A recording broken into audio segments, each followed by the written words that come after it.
Now, I found out that the Greeks, who were supposed to have been the founders of civilization because they were the first civilized white folks, but the Greeks got their civilization from the Egyptians, and the Egyptians were black people. And the Greeks passed their civilization on to the Romans.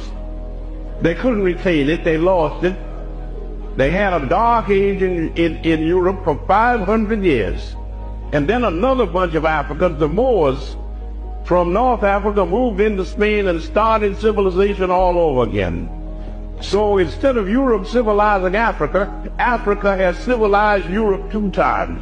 They said that the earth was flat like a pancake out in the vastness of space, with the sun and the moon and all the stars going around it.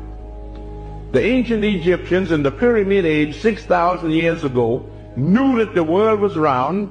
They knew that it went around the sun in 365 and 1/4 days. They measured the circumference of the earth, and they calculated it so accurately until modern astronomers said their error was only 1 yard. Circumference of the earth is about 25,000 miles, and they calculated it with an error of about this, 1 yard. When I was a boy down in Aiken, South Carolina, at Sunday school, I was taught that God created the white man as the superior race. And he, after the flood, when Noah was celebrating the end of this great deluge, he got drunk and took off all of his clothes and was doing the striptease. And one of his sons, named Ham, thought that this was really funny, and he started laughing. And God looked down from heaven and said, I will not tolerate this disrespect for parents. So he turned Ham black and shipped him off to Africa, and he doomed Ham and all of his descendants to be hewers of wood and drawers of water for their more fortunate brothers. In other words, Africa was of no importance in world history because it was settled by an accursed race. And I got this story in church. When I went to school, I got the same story. And then I would go to church, and the preacher would get up and ask us to sing a hymn, "Oh Lord, bleach us out whiter than snow that we may enter into the kingdom of heaven." And then I say to myself, I don't think I'm going to make it. Then they had another one. You can have all the world, but just give me Jesus. And I began to have the idea that there was something wrong with this. I couldn't imagine that everybody else had a history, but only the African people didn't have one. And then I began to study the theory of evolution. And the Bible, the way the Bible has been corrupted by white folks, you get the idea that the human race started out being white, and that the superior type of human being is a white man, and the yellow people and the brown people and the red people, they are a little bit lower, but the black man is the low man on the totem pole. He's the nobody. Hello guys, welcome back to the channel. This is another educative video and informative video as well, and I think it is always important for us to educate each other sometimes and talk about all these things that feels really uncomfortable, because at the end of the day the truth shall set you free. Now, yesterday I did a video about African civilization. There are great important topics or points that I shared that are still applicable in this video. Now, in today's video, we're going to be looking at something so important. For those people who are hearing this professor for the first time, it's called John Glover Jackson. John Glover Jackson was an historian, writer, and educator known for his works on African history and civilization. His perspective on African civilization was rooted in the idea that Africa was the cradle of human civilization, and that African contribution to world history has been systemically downplayed or erased by Eurocentric narratives. He aimed to restore the historical truth about Africa's role in shaping global civilization. Remember, while you try to compare the lifestyles of white people and black people, like historically, look at histories, look at the Vikings, look at Africans on the contrast. The lifestyle of the Vikings was so barbaric. I think you sometimes watch their movies or happen to watch it, right? Um, Viking itself as a series, or Vikings themselves as people, you can see the type of life they're living. They just slaughter people like animals. They are dirty.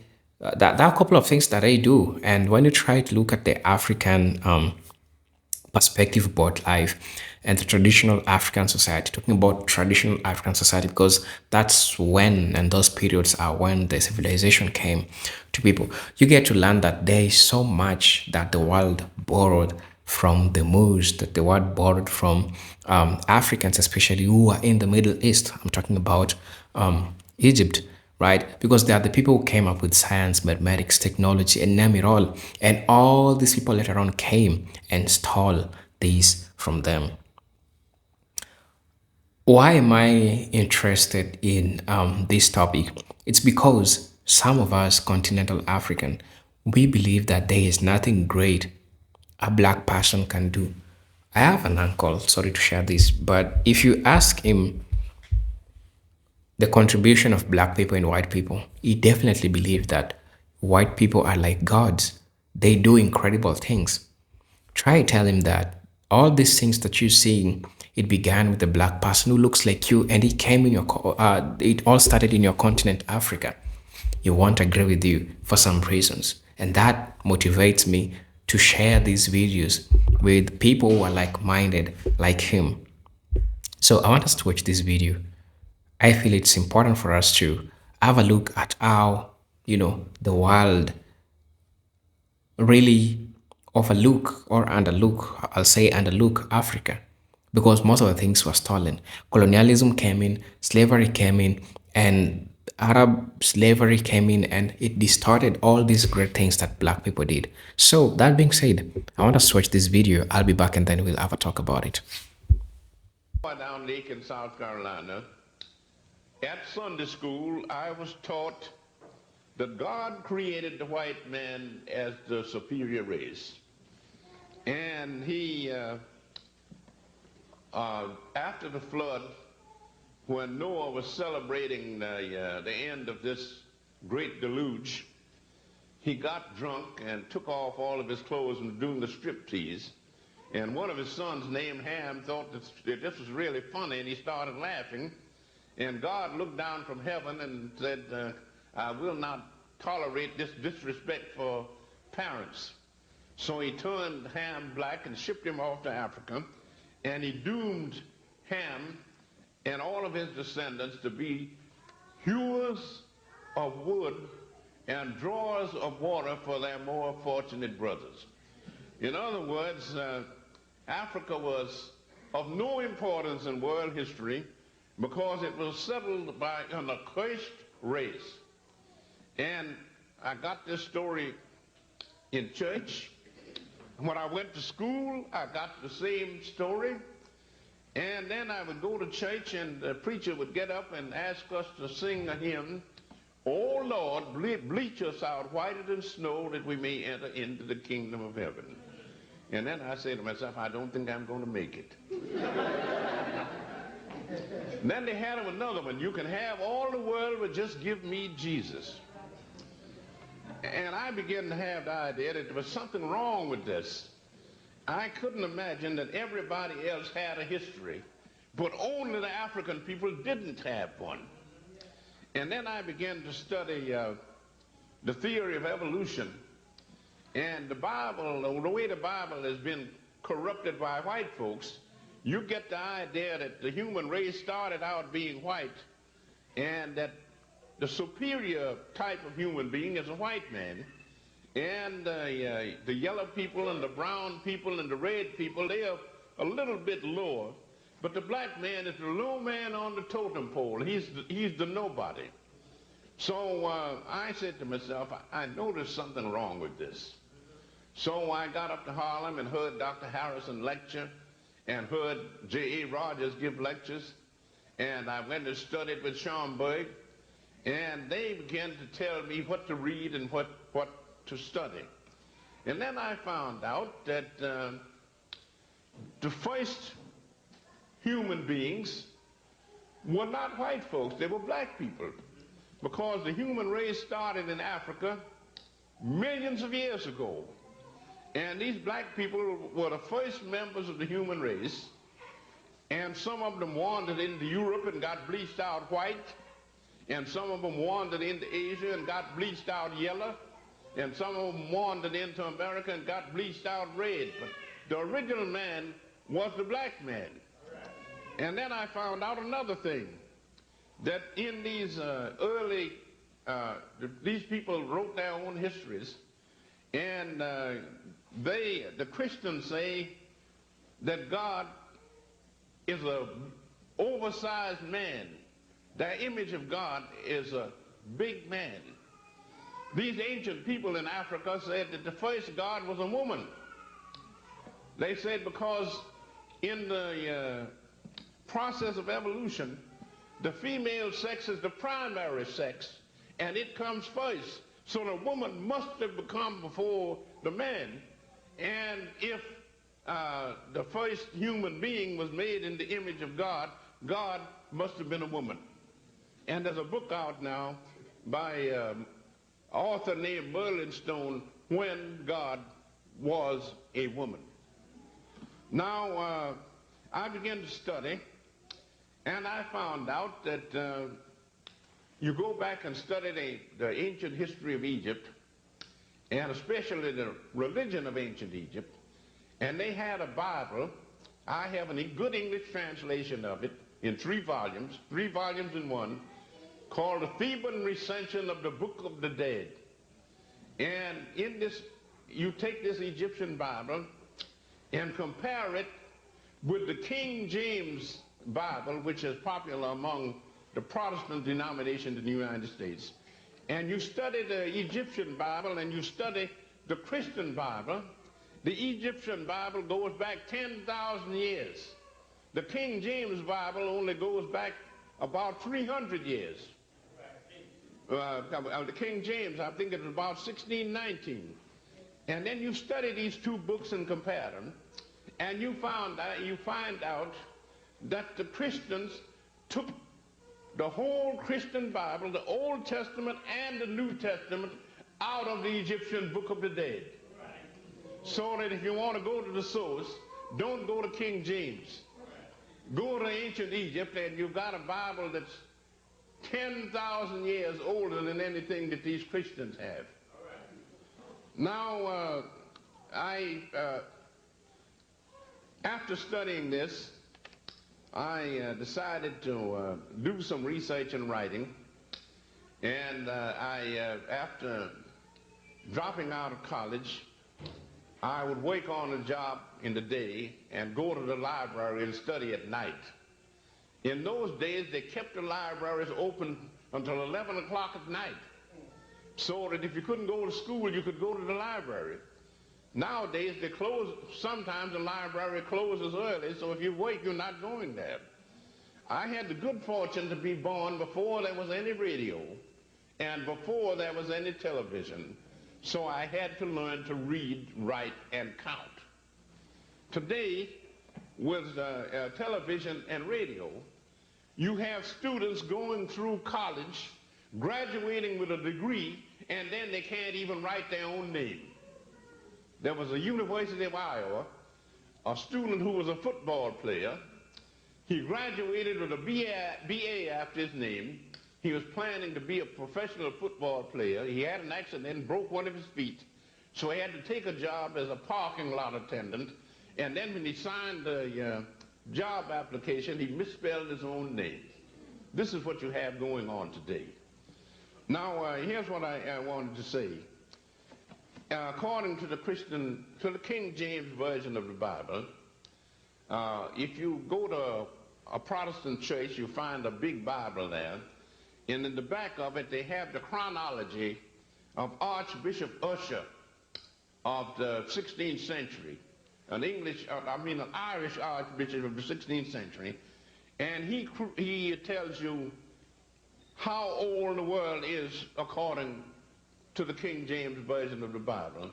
And he tells you that God created the earth in the year 4004 BC. And I began to study the history of Africa, particularly the history of Ethiopia and Egypt. And I found out that the Egyptians built the Great Pyramid over 1,000 years before the earth was created.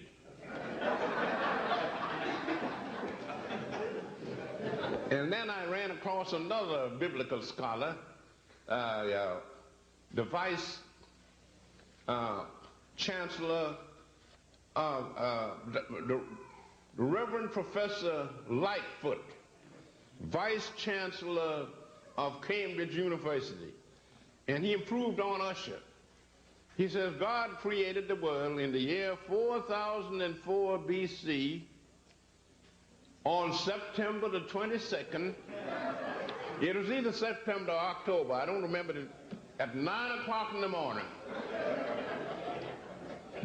Now I'm wondering what day of the week was it? And if the world was created on this particular day, on this particular year, at 9 o'clock in the morning, what happened at 8 o'clock?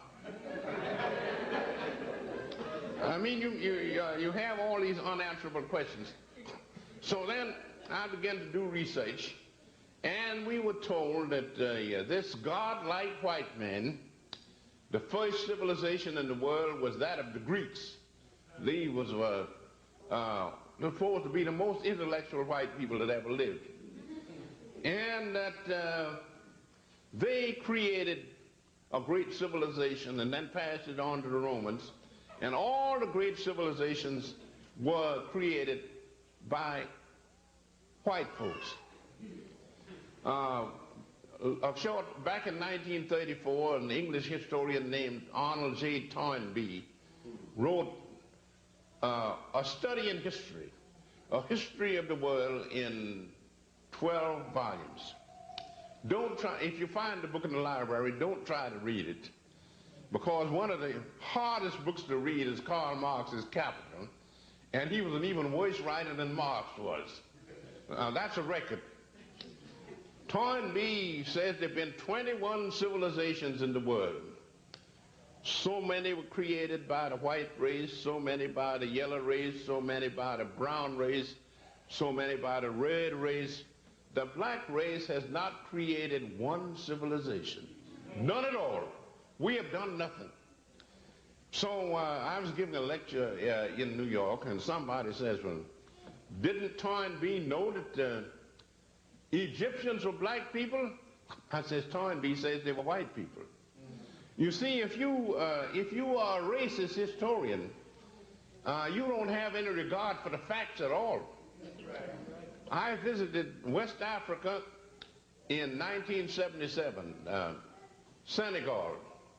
Then I went to Kenya, that used to be British East Africa.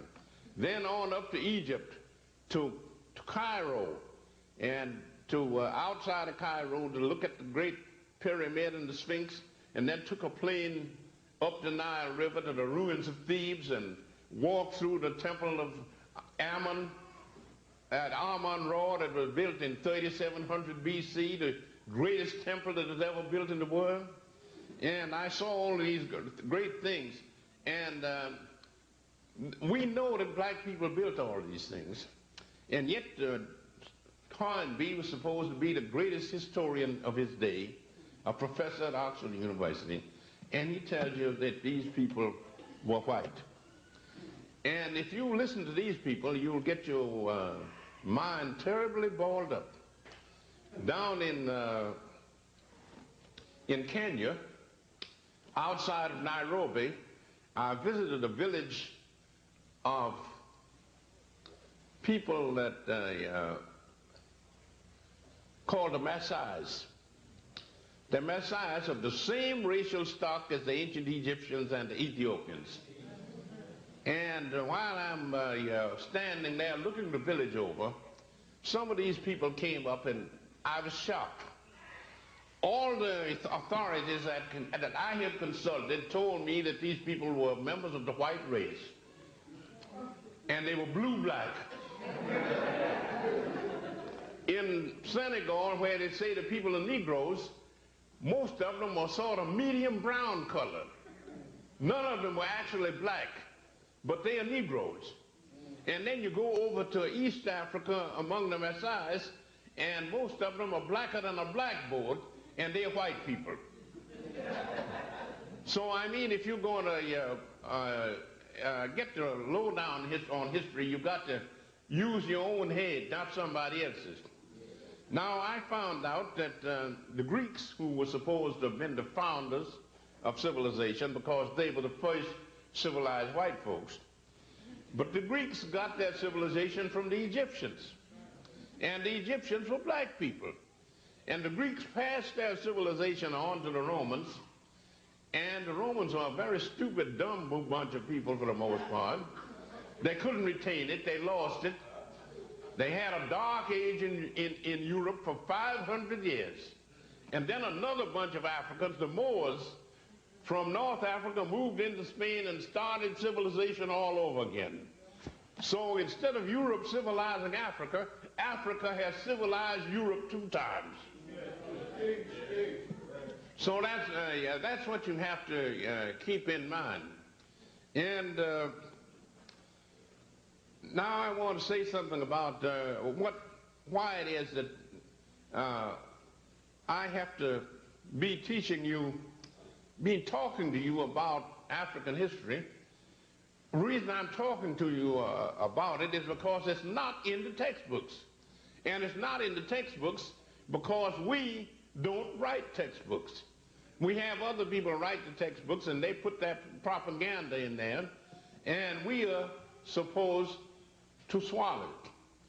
Now, we are told that after the Greeks were taken over by the Romans and their civilization decayed, and then the Roman civilization went down after the fall of Rome, and you had a 500-year dark age, we were told that Christianity re-civilized Europe and produced modern civilization. And we know, if we read the literature, that these white Christians of Europe are the dumbest people that ever lived. They said that the earth was flat like a pancake out in the vastness of space, with the sun and the moon and all the stars going around it. The ancient Egyptians in the Pyramid Age 6,000 years ago knew that the world was round. They knew that it went around the sun in 365 and 1/4 days, and their astronomers measured the earth, and they knew what the polar diameter was. They knew what the equatorial diameter was. They measured the circumference of the earth, and they calculated it so accurately until modern astronomers said their error was only 1 yard. In other words, the circumference of the earth is about 25,000 miles, and they calculated it with an error of about this, 1 yard. So if you read history the way it happened and not the way other people wrote about it, you will find out that the black race created the civilization, civilized the white folks 2 times. So that you want to get some perspective on this. And the white folks took the religion of ancient Egypt, of Ethiopian Egypt, and balled it up completely. They'll tell you that if you get some of this cheap literature like the Jehovah's Witnesses people turn out. I remember seeing one of their quarterlies. God is sitting up on a golden throne in heaven. Blue eyes, blonde hair. Next to him is Jesus Christ, also with blue eyes and blonde hair. On the other side is the Holy Ghost, also white, and a bunch of angels in the background white. And a bunch of people kneeling on the ground worshiping this God, black and white. Underneath is hell with the devil black and all the imps black. So it looks as though since white people are not admitted into the Christian heaven, then we all going to wind up in hell. But I told my students they had nothing to worry about, because the only unpleasant thing about hell was the heat. It's too hot down there. But since if you go there, you're going to stay a long time, and if you stay long enough, you get used to the heat, so that then it won't bother you anymore. And then I found out that the Africans were dragged into the slave trade because the white folks were too lazy to work and produce the things that they wanted. And they dragged us into slavery, converted us to their particular brand of Christianity. And the African had a much better religion over in Africa. That's what I call Christianity before Christ. He had a much better religion. The Christians tell you that there's a God sitting up on a throne in some place called heaven who created the whole universe, and he created the human race, and they turned out to be such a worthless bunch of people that they had to have a flood drown out most of them to give the race a new start. And then this new bunch of people went to pot and finally had to send his only son down to be crucified to save these people. And that's what they call the Christian scheme of salvation. Now the Africans had a religion which was much better. In ancient Egypt, if you will see a copy of my new book called Christianity Before Christ, and there's a long section in there on the mysteries of Egypt. Those are the religious rites of the ancient Egyptians. And you will find out that these people, in other words, there are two types of religion in the world. Supernatural religions or theistic religions, and then you have natural religions or atheistic religions. A lot of people have an idea that if a man is an atheist, that is, if he doesn't believe in a personal God, he's an irreligious person. That's not true. The Africans had an atheistic type of religion, and they were a deeply religious people because they believed in that man not only has a body, but he also has a mind, soul, or spirit.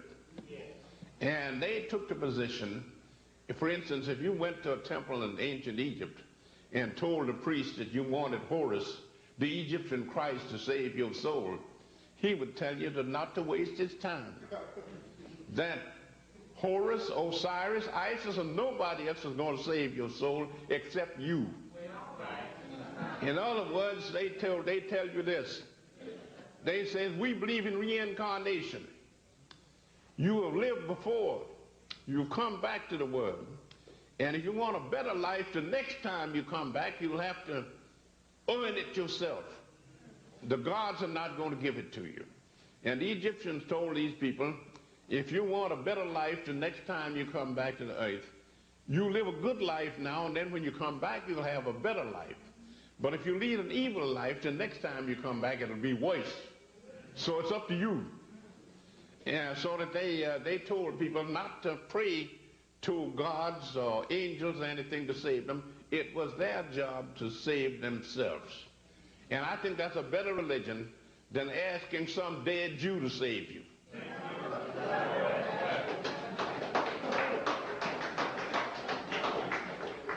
Now, these people, they believed in spiritualism and they believed in theosophy. And the whole world, all the religions of the world can be traced back to this African source.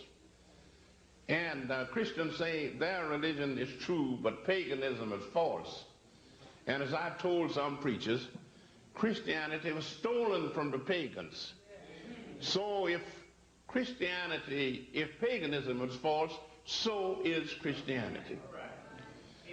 Now, you say to yourself, well, when the African, a member of anyone who believes in the African traditional religion, he tells you that he believes in God. But he doesn't believe in the type of God that the white folks believe in. The white folks believe that God is an oversized white man sitting on a throne somewhere up in a place called heaven. The African traditional religion teaches you that there's a large number of gods. You have tree gods, sun gods, moon gods, earth gods, star gods, and all like that. And since a group of colleges make up a university, then a group of the little gods make up the big God. So you take all the little gods and merge them together, and you get the great God, which is the universe itself. It never started, it never was created, and it will never have an end. And so therefore they said that the great God is nature itself, the universe, and they believed in a doctrine of the Trinity. God is the physical universe. Christ is the mental universe. And matter and mind interact and produce life. So you get a trinity of matter, life, and mind. And that's it. And to show you how we have been badly miseducated and misled, one of my friends is a great black scholar, Professor Joseph Ben Yochanan of Cornell University. Some of you probably met Dr. Ben. Ben went into the Metropolitan Museum in New York, where they have a very fine Egyptian collection. And the young lady is sitting at the desk. Sir, what can I do for you? Dr. Ben says, I would like to visit the African collection. The young lady says, sir, we do not have an African collection. And Dr. Ben says, I meant to say the Egyptian collection. Oh, yes, we have an Egyptian collection. But you know the ancient Egyptians were not white people. Now, the ancient Egyptians, you know, yes, we have an Egyptian collection, but the ancient Egyptians were not Africans. So Ben pulls a map back out of his pocket, shoves it right in this girl's face. Young lady, here's a map of Africa, and there's Egypt. Wouldn't you say that Egypt was in Africa? She said, I could say so. Ben says, do you say so? She said, no. Ben says, young lady, you are a jackass. The young lady became hysterical. She hollered for the manager. The manager came out and running and says, what's the trouble? Mr. Manager, this man just called me a jackass. So the manager says, what's the problem? Ben told her the story that he was looking for the Egyptian collection, and this young lady said that the Egyptians were not Africans. And he says, I have a map here, and here's Egypt, and Egypt is a part of Africa. Wouldn't you say so? The man says, well, you could say so. Do you? No. Ben says, you also a jackass. So he said then he ducked out and got out of the vicinity because he was afraid they're going to call the police and put him in the jug for disorderly conduct. So this is the way we have been miseducated. Now, since Egypt was a great African culture, we find out that a few years ago there were no black Egyptologists. We did have one recently, but he died at an untimely age, and that was Dr. Diop of Senegal. I visited him over in Africa and talked with him back in 1977, and Diop, besides being an Egyptologist, he was a lot of other things besides. So then we have a young lady who is an authority on Egyptology. She's now working for the Oriental Institute of the University of Chicago and doing research in New York as Mrs. Deidre Wimby. You might have heard of her. She's a young lady that is going to be the first black woman Egyptologist. Now, there was a brilliant scholar at Howard University a few years ago, Professor William Leo Hansberry. He graduated from Howard. He went to Harvard University, and was planning to work for a PhD in Egyptology under Professor George Reisner. He was one of the outstanding Egyptologists in this country. And Reisner got up before the class and says, of course you know that the ancient Egyptians were white people. And after he got through, Hansberry put up his hand. Well, Mr. Hansberry, what's your question? He says, I want to challenge that statement you made about the ancient Egyptians being white people. He said, I've read Herodotus' history of Egypt, and he says the ancient Egyptians had black complexions and curly hair. He says, well, Mr. Hansberry, I don't accept Herodotus as an authority. So Hansberry tackled him. He says, listen, Professor, Herodotus visited Egypt in the 5th century BC, and he saw these people. You didn't visit them, and you didn't see them. So Hansberry had him kicked out of his class. So here he was trying to get a PhD in Egyptology, and the professor of Egyptology booted him out of the class. So he went to see the head of the Department of Anthropology, Professor Ernest Albert Houghton. And he says, Professor Houghton, what shall I do now? He says, well, Mr. Hansberry, he said, if Reisner won't give you a PhD, you're not going to get it in this country. He said, I think you should go over to England and try to sign up at either Oxford or Cambridge. And he gave him some references. And he went over there and he told him that he wanted to get a PhD in Egyptology. And the people in England were more honest. At both Cambridge and Oxford, they told him that they did not want any black Egyptologists, so they weren't going to give him a degree. So Hansberry had to come back to the United States and get a job as a professor of history at Howard University. And then when he retired, he went to Nigeria and was given a position as the director of the Hansberry Institute of African Studies, or some such title as that. And he was running a school of African history in Africa, and he was writing a 4-volume history of Africa. After finishing 2 volumes, he died. And the publishers couldn't find anybody else to finish the other 2 volumes, so they buried it. This is probably the greatest history of Africa that's ever been written, and the publishers have decided not to publish it. So we are being crossed up at every turn. And you find out that to show you what a vicious breed of people these racists are, in my book, Man, God, and Civilization, I quote a psychologist from the University of Chicago. This was back around 1909, a man named Professor R.M. Cattell. And in this book, he said that the whole Negro race should be painlessly exterminated because they were a menace to humanity. Fortunately, people didn't buy his argument. They didn't round up all the black people and have them exterminated for the benefit of humanity. But the way the world is going now, if we can't retake our fame, as Dr. Edward Wilmot Blyden said, if we can't, we were once on top. If we can't get on top again, they probably will exterminate us. And people tell me, well, how are we going to do it? Well, I'm a retired member of a union in New York City, District 65, UAW, AFL-CIO, and we say that if you have a problem, you have to solve it. Nobody else is going to do it. I won't take much in this video because most of the things that Dr.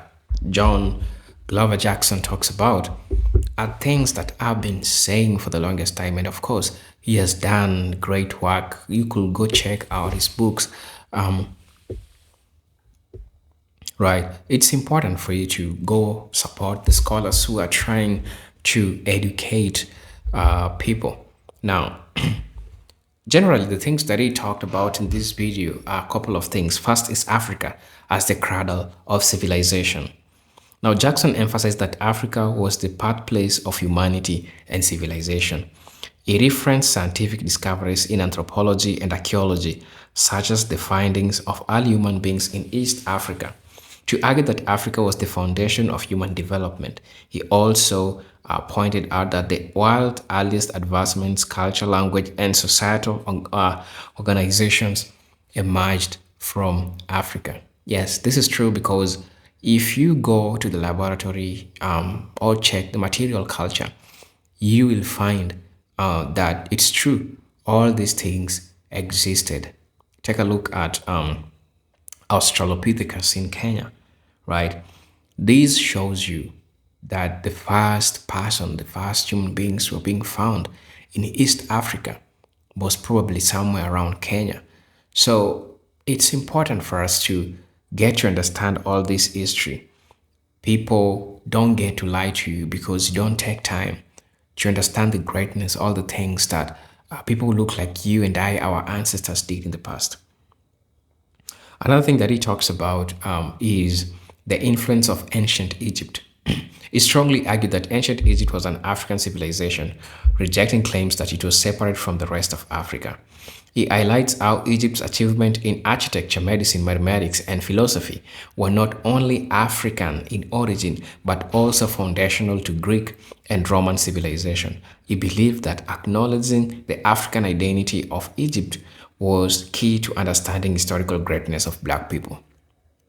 When you talk about the Greeks stole all these information from Africa.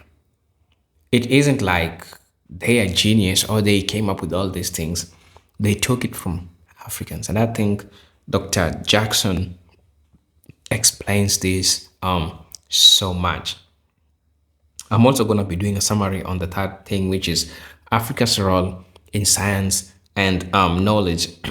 Jackson asserts that many scientific and intellectual advancements credit to the Greek were actually inherited from African civilization, particularly Egypt, just like I've said.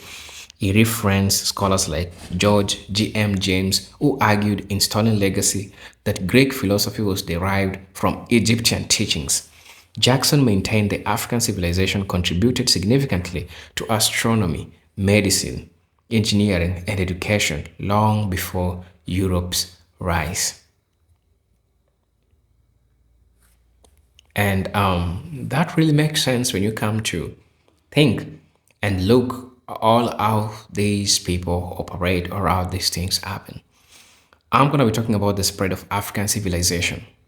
According to Jackson, African civilization influenced other parts of the world through migration and cultural exchange. He pointed to the Moors' presence in Spain, emphasizing how they brought knowledge of mathematics, architecture, and agriculture to Europe during the Middle Ages.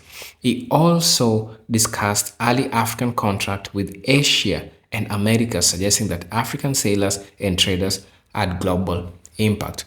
African sailors and traders had global impact. Now, there is always an argument that Black people were also in the United States. And I'm going to answer this by saying, you see, some Africans, you can call them the Moors, they had the sailing technology. And they used this sailing technology to do trade in different places. And when they went to the United States as the first people, they occupied the place. And now the land belonged to them. Today you hear people saying about that Black people were not in the American. Black people were already in the American. They were the people of that land, right? Because the earliest people knew how to use the dhow technology. They knew the sailing technology that made them reach different places. Some wanted to explore. Some wanted to do trade. Some just wanted to know what's happening in the world, generally to explore. So all these things happened at the same time. There's another thing I'm going to talk about as my fifth talking point while I was watching the video and doing the summary at the same time. Eurocentric distortion of history. Jackson was highly critical of Eurocentric historiography, which believed intentionally distorted African history. Um, he argued that Western scholars either ignored African contribution or attributed them to non-African sources.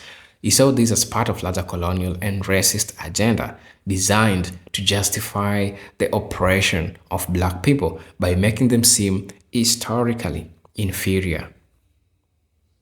That's true, and that's the work of the enemy. That's what they have always strived.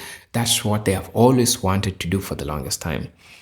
You need to know that something led to this African civilization. There were factors that now led to the decline of this African civilization. While recognizing African past greatness, Jackson also examines the decline of African civilizations due to external invasion and internal struggles. He highlights the role of transatlantic slave trade, colonialism, and Arab incursions in weakening African societies. He believed that Africa's current struggle could not be understood without acknowledging the historical destruction, and this is an important point. There is so much that happened, and all this knowledge was taken away from black people. They spread, they were spread as Africans were taken as slaves. All this information spread to them. I'm going to be talking about the psychological impact of historical erasure. Jackson believed that the erasure of African history had deep psychological effects on black people worldwide. He argued that if people were taught that their ancestors made no meaningful contributions to civilization, they would struggle with self-worth and confidence. His work was an effort to combat this misinformation and instill pride in African heritage. The same thing that while I started the video, I started talking about. Black folks, we don't believe that we are gods. We don't believe that we are great people because the history that belonged to us was taken and it was given to a different person who decided to change, who decided to whitewash all these things that you're seeing today. I'm also going to be talking about the need for black historical consciousness. He encouraged black people to study their history and reclaim their legacy. He saw historical knowledge as a tool for empowerment, arguing that understanding Africa's past could inspire until unity and progress. He called for an educational revolution that will replace Eurocentric narratives with accurate accounts of African achievements. That's really, really important. That's why we are having a lot of black scholars who are trying to remind you the greatness, who are trying to remind you what you have, because it's definitely important. Now, the connection to Pan-Africanism. Jackson's view aligned with Pan-Africanist thinkers like Sheikh Anta Diop, Marcus Garvey. I'll also mention people like Ivan Satima. I'll also mention people like, we have a lot of black scholars that have done a lot of good things in ensuring that the Pan-Africanism and historical consciousness of black people to come in place. He believed that the recognition of Africans' historical greatness could serve as a foundation for African unity and liberation. He saw African history as not just as an academic pursuit for political, but a political and cultural necessity for empowerment of black people.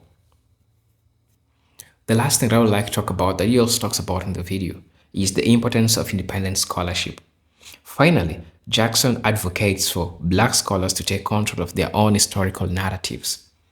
Black scholars take control of their own historical narratives. He encouraged independent research, the establishment of African-centered institutions, and the dissemination of knowledge through books, lectures, and media. His works remain influential in Afrocentric historical studies and continues to inspire those seeking the truth about African civilization. These are presenter Eugene Stories. I hope this video was grateful, educational. I hope this video was informative. And the only support I require from you is just like the video, share, subscribe so that it can get to meet a lot of people. But until then, let me see you in my next video. Peace, love, and harmony.